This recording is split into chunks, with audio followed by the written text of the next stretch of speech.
me seeing my teacher, David Hansen, bringing out this big instrument from the closet and was like, "Does anyone wants to play this?"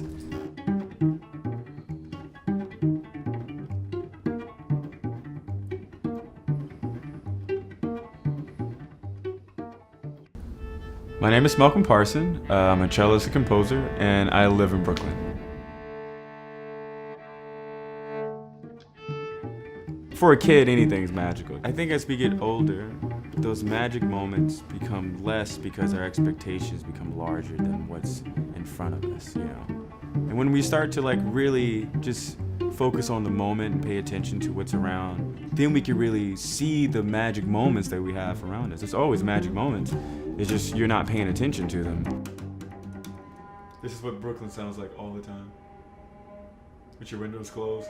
It took the 4 years in college and then 2 years after that for me to really feel comfortable with improvising, especially because the music that I was trying to improvise under, you have to know certain rules, you have to know certain lines and languages, so it's like a conversation.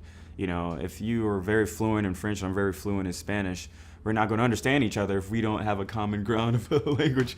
So it's kind of like that. It's kind of like moving to a different country with improvisation, you know. You really have to remove yourself and go live on that island for a long time and become a native, you know. So when I improvise, I try to think of the sound and color it is that I'm playing over, you know. If it's, that's an interesting color, or this could be that's a different color. So I try to become one with the color and the sound that everyone's talking about. I think it's not more than doing a conversation, you know? Like this is the question. This could be the answer. You know? Another question. Another answer.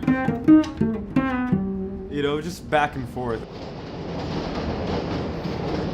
When I went back to Atlanta, I started doing a lot of shows with two friends of mine. I mean, we were doing like hip hop meets classical, so we were bridging the gap from these songs he was making, and I would put it in a classical setting, so it would kind of bridge this gap between these two genres, and it worked, you know. And that's where I would start using some of my improvisation.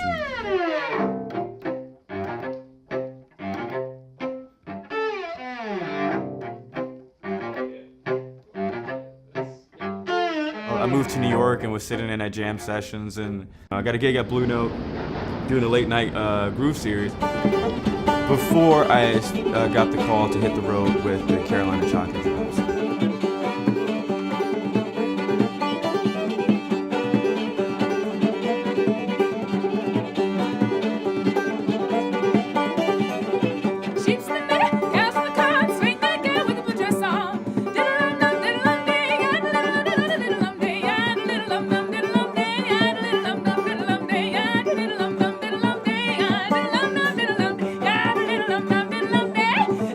So it's like me, my first time going on tour was like with groups that's been around for 10 years, Grammys and stuff, and then 30 years and Grammys. Like, okay, it's a lot of pressure. It's a lot of stuff to deal with.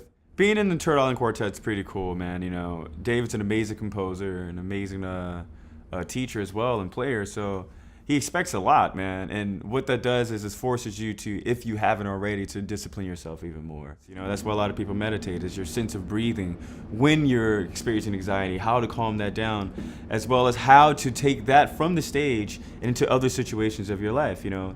Sometimes I feel like when you're improvising with people and the way you're communicating and playing, be it you're rushing, being whatever it is, that's exactly how you carry yourself outside of your instrument. You know, and that can have a very negative effect on us spiritually if we're not in the midst of this chaos knowing who we are.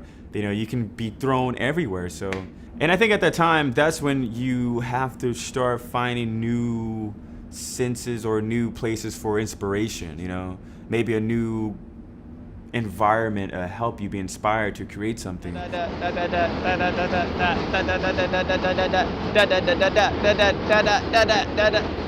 music right there. It's annoying, but you know, it's music.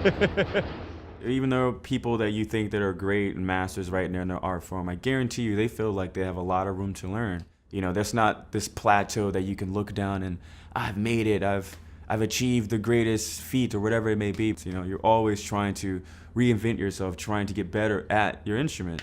And I think if you look at art and life as a big canvas, then you can draw from a lot of information that's already at your disposal.